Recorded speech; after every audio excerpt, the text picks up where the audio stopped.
Hello and welcome to the first lecture of the organic chemistry at MSc Part 1 level. I will be dealing with the section 2 of your course in organic chemistry, that is CHO 150.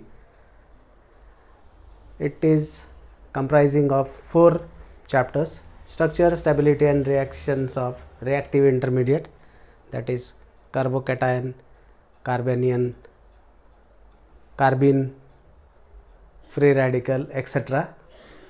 6 lectures are allotted to that. Then molecular rearrangement, 6 lectures. Phosphorus, nitrogen and sulfur halides, 4 lectures. Oxidation and reduction reactions in organic synthesis, 8 lectures. So overall 24 lectures. So without losing a time or without wasting a time, let us start with the curriculum part. So we'll be starting with the third chapter first, that is halides. Today we'll talk about the phosphorus halides, its applications in organic synthesis, in designing the formation of some alkenes with the stereochemistry and so on. So first of all, let us understand what the term halide means. Halide is a neutral dipolar molecule where carbon has negative charge and phosphorus, sulfur or nitrogen has got positive charge with complete octet to carbon as well as the heteroatom. The best example of phosphorus halide to begin with is the Wittig reaction. It is well known reaction wherein triphenylphosphine is treated with alkyl halide. You get the phosphonium salt, and on treatment with base like potassium tertiary butoxide, here you can use other bases also, sodium methoxide, N-butyl lithium, etc. You get the formation of this species wherein phosphorus is positive, carbon is negative. You can also draw the resonating structure to this. Now this is the phosphorus halide. Actually you can draw the other species also, triphenylphosphine CH2. This is the resonating structure of it. When this phosphonate or the phosphorus halide reacts with aldehyde or ketone, we get the formation of alkene with the elimination of triphenylphosphine oxide as a byproduct. Now let us see the mechanism for this reaction, and of course we will be dealing with other examples as well. So let us write down the mechanism for this reaction, this very reaction, and then we will see the illustrative examples as well. So first of all, the arrow pushings where electron movement has to be shown exactly, because when arrow pushing is required you are supposed to be precise, because you can't take chance of showing arrows from anywhere. You have to show the arrows from electron rich to electron deficient, that is by default. So we'll come back to the example wherein your cyclohexanone is treated with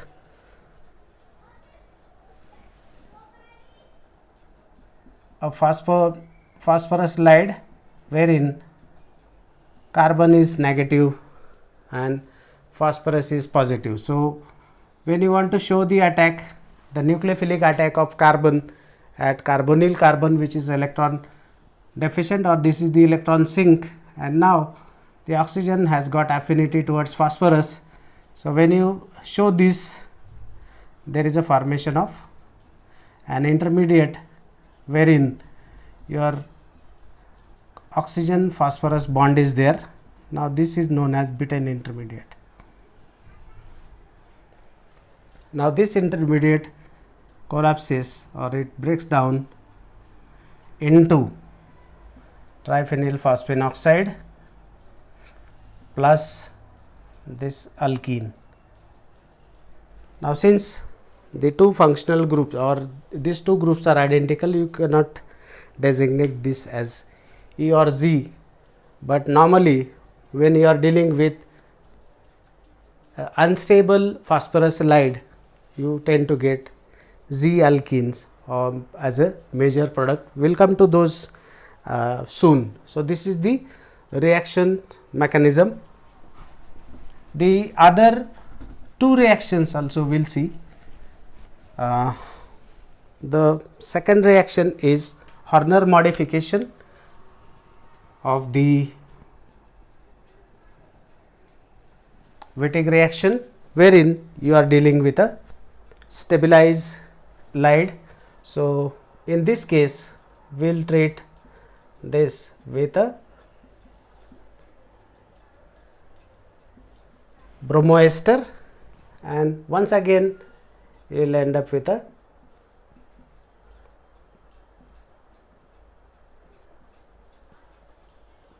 and of course the counter ion would be there. So, this is the phosphonium ion. When you treat it with a base, you will be getting a phosphorus halide, wherein your negative charge is enjoying the stabilization by the virtue of resonating effect. You can delocalize the charge into the carbonyl group of the ester. Now, this is the Horner modification, and once again when this is this reacts with aldehyde or ketone, you are going to get the alkene. Now, here this is going to yield thermodynamically stable transalkene or E alkene wherever structure permits. So, let us write down the example for this. Now, let us take the simple example of benzaldehyde, and if I treat the benzaldehyde with this molecule CH minus and then PPH3 plus, of course this is there, and right now I will just show the negative charge on oxygen. Eventually this is going to give you the O PPH3, and then this will be your CH COOMe, and this will break down. You can show it this way, and this will come here. So, this will give you the cinnamate ester, and the preferred stereochemistry would be trans. Now, this is E alkene. So, this is known as thermodynamic stability. Whenever you are dealing with a stable phosphorus halide, you tend to get the E alkene or the transalkene as a major product, or even you can say that this is the only product which is formed in the reaction. So, this is Horner modification. We will see the examples later on. First, let us see the three types. The third modification or the second modification rather is Wordsworth-Emmons modification.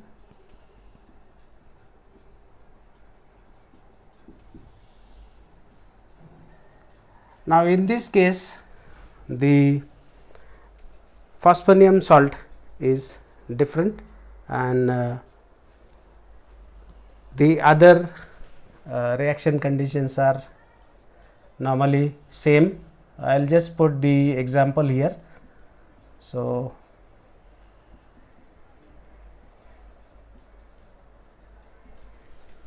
it's there, and then you are going to treat it with. So, when these two combine, they will form the, I will just put the charge later, like positive would be there. This is OET, I will just put OET for the sake of convenience, and here I will put C2H5. Then there will be a bond between these two, and of course with the help of base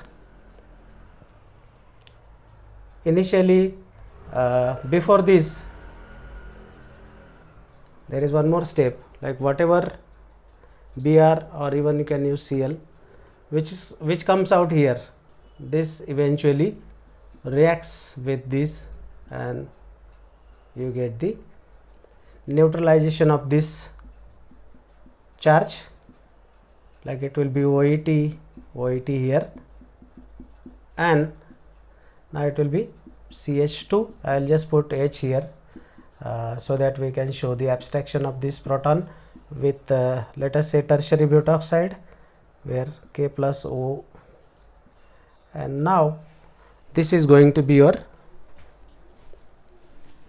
phosphorus slide with little modification because we are using different phosphorus salt.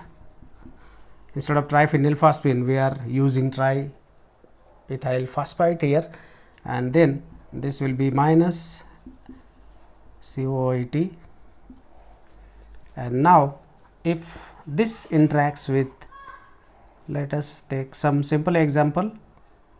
I will take this example wherein we can show the attack of the carbanion on oxygen on the carbonyl group, and then this will attack at phosphorus. The excess electrons will move towards oxygen by default because there is a electronegativity difference, and now what we have is O minus. I will just put the other accessories as it is, OET, then this is CH COET as it is, and then I will just draw the bond wherein you can show the this will be oxygen, this will be carbon, and then this will be your 5-membered ring, right. Now this one once again it breaks upon heating, thermal degradation you can say, and then decomposition or degradation, and you will end up with the OET, OET,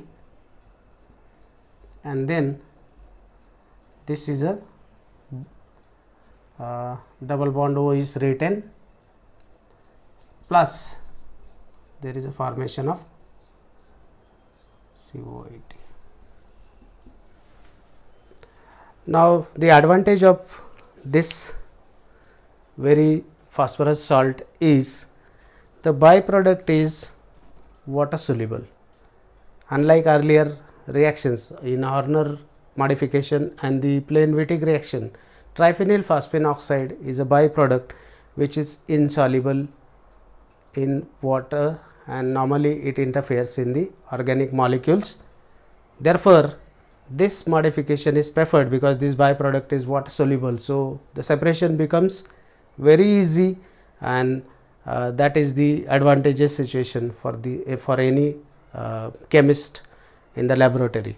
So, I will just put few examples for practice, and you can try to solve them.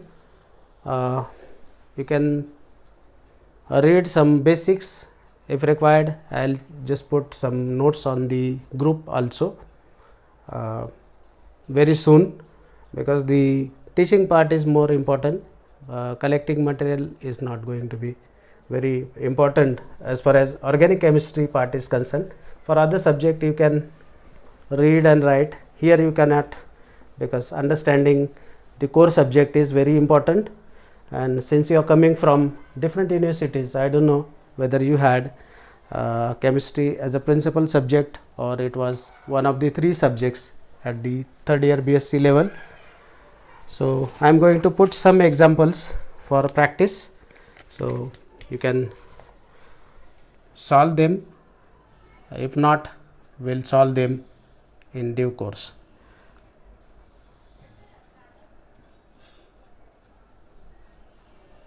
You have to predict the product and write down the mechanism, or if you want I will put the product so that the things would be easy for you guys. This is first Second example, wherein 1 2 3 4 intervening triphenyl phosphine and butyl lithium, the base. In this case the base is not required because already the form is given. And third example is where the cyclic halide is used and triphenyl phosphine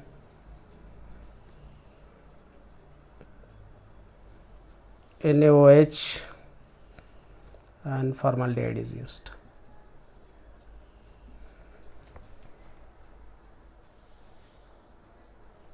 And one more I will put because the space is there. This is very important example from the point of your exam, because this is normally asked in the exam. Sodium hydride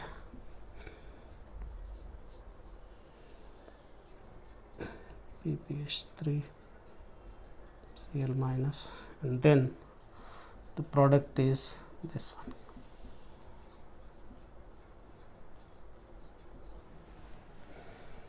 I hope this oxygen is all right. These 4 examples you can solve. If not, in the next lecture we'll solve them, and there are some more examples for these.